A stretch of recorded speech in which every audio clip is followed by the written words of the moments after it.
Mangal Maitri boys, class 12. Today our chapter is yoga and lifestyle and topic is obesity. हमने last video में discuss किया था diet obesity. Obesity कहते हैं fat को, यानी हमें जिसे हम कह सकते हैं सिंपल लैंग्वेज में बहुत मोटा होना, फैट ज़्यादा होना बॉडी में। It is a condition of access body weight and fat. जब बॉडी में बहुत ज़्यादा वेट हो जाता है, एक्स्ट्रा बॉडी जो आपका आइडियल जो बॉडी वेट होता है उससे एक्स्ट्रा बॉडी वेट हो जाता है और फैट हो जाता है। When the size and the number of person then he is said to be obese।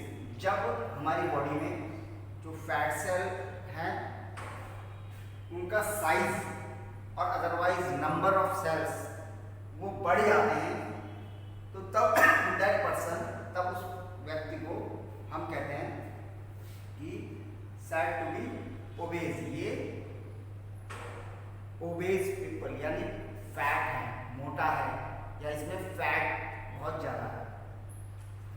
और हम अपना आइडियल वेट जो BMI से निकाल सकते हैं। In this case, the body weight of a person increases 20% or more than his ideal body weight। Obese तब माना जाता है जबकि किसी भी पर्सन का जो आइडियल बॉडी वेट है उससे 20% ज़्यादा बॉडी वेट बढ़ जाए, हो जाए, तो वो फैट या ओबेस पीपल में आता है।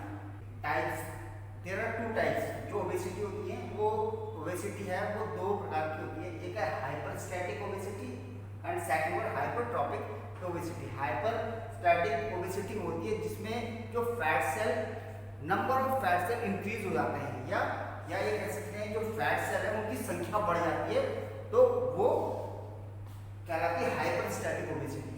और second one hypertrophic obesity.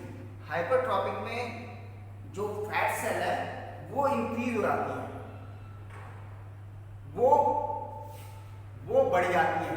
Number of fat cell increase हो जाती है, वो बढ़ जाती हैं, तो वो कहलाता है हाइपरट्रॉपिक। और नंबर ऑफ फैट सेल है वो जब उनकी संख्या जब काउंटिंग बढ़ जाती है वो हाइपरस्टैटिक कहलाती है। और यहाँ पर हाइपरट्रॉपिक में जिसमें फैट सेल इंक्रीज हो जाती है, फैट सेल बढ़ जाती है, तो वो हाइपरट्रॉपिक ओबेसिटी कहलाती है।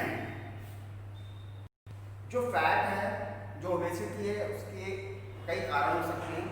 जैसे first, imbalance between the calories intake and the consumed calorie. Imbalance होना, अनबैलेंस होना किस चीज में? हम जो कैलोरी ले रहे हैं, जो इनटेक कर रहे हैं, जो फूड हम खा रहे हैं, हम एक्स्ट्रा, हम जितना खाना खा रहे हैं उसमें जितनी कैलोरीज ले रहे हैं वो तो हम ले रहे हैं, वो इनटेक कहलाएगा। लेकिन कंज्यूम कैलोरी, जो हमने कैलोरीज ली है अपनी बॉडी के अकॉर्डिंग या उससे ज़्यादा, हम उतना उसे कंज्यूम नहीं कर रहे हैं। कंज्यूम कैसे नहीं कर रहे हैं? यानी हम कैलोरीज को इनटेक ज़्यादा कर रहे हैं, कैलोरी ज़्यादा ले रहे हैं, डाइट खाना ज़्यादा ले रहे हैं जिसमें कैलोरीज ज़्यादा है, और उसको यूज़ नहीं कर रहे हैं। हम एक्सरसाइज नहीं करते, फिजिकल एक्टिविटी नहीं करते, वर्क नहीं कर रहे हैं जिसमें कि वो जो कैलोरीज हमने इंटेक करी है वो यूज़ हो, तो यहाँ पर इम्बैलेंस हो जाता है। यानी हम जो कैलोरीज है वो ज़्यादा अमाउंट में ले रहे हैं, इंटेक कर रहे हैं, और उसको कंज्यूम से यूज़ नहीं कर रहे हैं, तो वो कैलोरी फैट के रूप में स्टोर हो जाती है सेल्स में, और इससे हमारा वजन बढ़ जाता है, फैट बढ़ जाता है, और उससे बिल्कुल ओबेस हो जाता है। हेरिडिटी यानी अनुवांशिकता। कई बार कंडीशन होती है पेरेंट्स में इस तरह की जो हेरिडिटी, ये चीज होता है, गुण होता है, या ये कह लीजिए कि उनमें फैट सेल इस तरह से होते हैं कि वो जो उनके बाद जो बच्चे होते हैं उनमें भी वो चीज आ जाती है। ओबेस हैं तो उनका वही चीज उनके बाद बच्चों में भी आती है, तो बच्चे भी ओबेस हो जाते हैं। फैट उनमें बहुत एकदम से तेज, थोड़ा सा भी खाना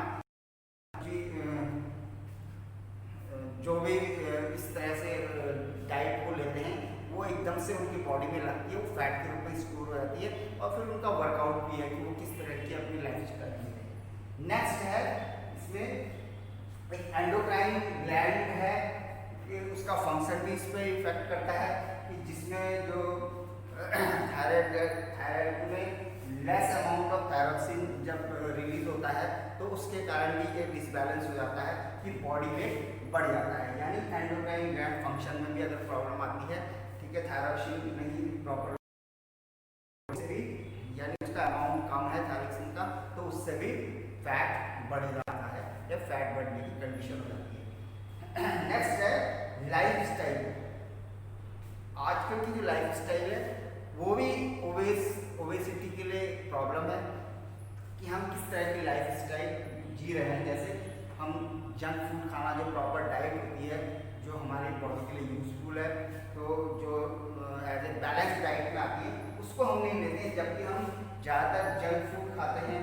सैडेंटरी हमारी लाइफ स्टाइल है, हम ऐसा इस तरह की लाइफ स्टाइल जीते हैं जिसमें आराम हो, रेस्ट हो, टीवी देखते हुए आराम से, कोई हम वर्कआउट फिजिकल एक्टिविटी नहीं करते, काम ऐसे करते हैं, काम हमारी जो चाहे हमारी ड्यूटीज़ हैं या फिर हमारे डेली जो रूटीन है वो ऐसा है जिसमें हमें वर्कआउट ज़्यादा नहीं करना पड़ता है। तो देन लाइफ स्टाइल, इसका इफेक्ट भी फैट पर पड़ता है। ओबेसिटी एक रीज़न ये भी हो सकता है कि हम कैसी लाइफ स्टाइल जी रहे हैं।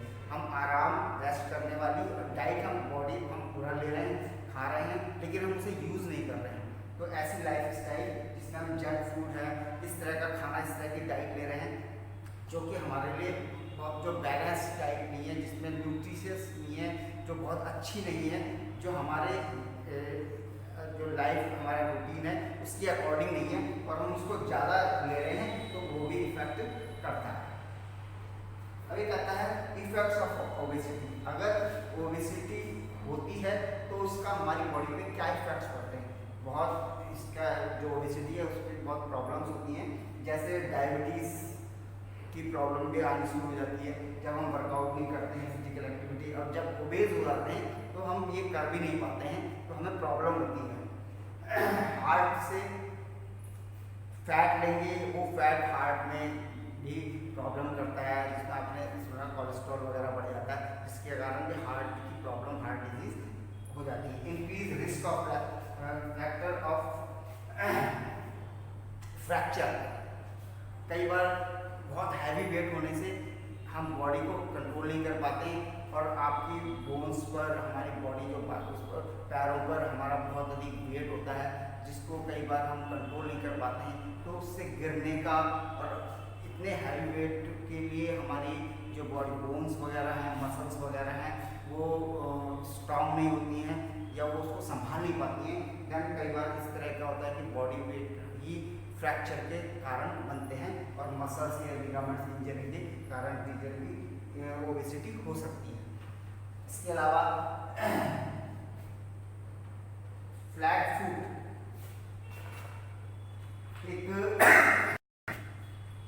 एक रीजन जो जब फैट ज़्यादा बढ़ जाता है तो फ्लैट फूड भी एक जो डिफॉर्मिटी है वो बॉडी में आ जाती है, कि जिसमें हमारे पैर होते हैं वो नीचे से बिल्कुल फ्लैट हो जाते हैं, बहुत ज़्यादा वहाँ पर ही फैट जमा हो जाता है, तो जिसके कारण इस तरह के पर्सन जो लोग होते हैं वो आर्मी या फोर्सेस, वहाँ पर ये फ्लैट फूड इस तरह की डिफॉर्मिटी को रिजेक्ट कर दिया जाता है, यानी वो उसमें सेलेक्ट नहीं हो सकते। तो ये फ्लैट फूड जैसी प्रॉब्लम भी हैवी वेट के कारण और फिर फैट के कारण आ जाती है। इसके अलावा रेस्पिरेटरी प्रॉब्लम्स भी, सांस लेने संबंधी कई बार लंग से रिलेटेड भी प्रॉब्लम फैट या ओबेसिटी के कारण हो जाती है। नेक्स्ट है प्रिवेंशन, यानी हमें ओबेसिटी से बचने के लिए क्या करना चाहिए, किन चीज़ों का ध्यान रखना चाहिए। एक तो एक्चुअली रेगुलर एक्सरसाइज ये बेस्ट जो तरीका है ओबेसिटी फैट से बचने के लिए, यानी जो हम भी फूड वगैरह इंटेक करते हैं, कैलोरीज इंटेक करते हैं, उसको कंज्यूम करना। तो उसके लिए अगर हम एक्चुअली अपने डेली रूटीन में हमारा जो लाइफ स्टाइल है या फिर हमारा जो वर्क है वो ऐसा है कि जिसमें हम फिजिकल एक्टिविटी नहीं करते, तो हमें रेगुलर एक्सरसाइज करके जो हम डाइट लेते हैं, जो हम प्रोटीन एक्स्ट्रा लेते हैं, उसको एक्सरसाइज में कंज्यूम करना चाहिए, जिससे कि वो फैट के रूप में स्टोर ना हो, आप ओबेसिटी ना हो। अवॉइड कार्बोहाइड्रेट, ऐसे खाने से बचना चाहिए जिसमें कार्बोहाइड्रेट ज़्यादा हो। कार्बोहाइड्रेट रिच फूड जो होता है उसको नहीं, उससे अवॉइड करना चाहिए, ऐसे खाने से बचना चाहिए। अवॉइड जंक फूड, और जंक फूड को भी से भी बचना चाहिए। ये भी हमारा एक ओबेसिटी का कारण हो सकता है। अवॉइड ओवर ईटिंग, बहुत ज़्यादा खाना।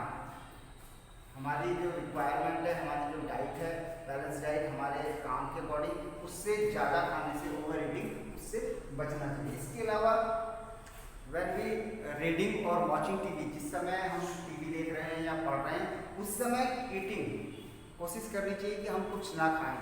एक्चुअली क्या होता है कि जिस समय हमारा ध्यान टीवी देखने और पढ़ने में या कुछ काम करने में, रीडिंग, बुक रीडिंग कर रहे हैं, कुछ काम कर रहे हैं, तो उस समय हमारा कंसंट्रेशन और होता है और हम कितना खा जाते हैं हमें इसका अंदाज नहीं हो पाता है, तो जो बाद में हमारे लिए ओबेसिटी या फैट बढ़ाने का काम करता है। तो इसलिए इन चीज़ों से बचना चाहिए। और रेगुलर एक्सरसाइज और योगा करना, तो ये बेस्ट जो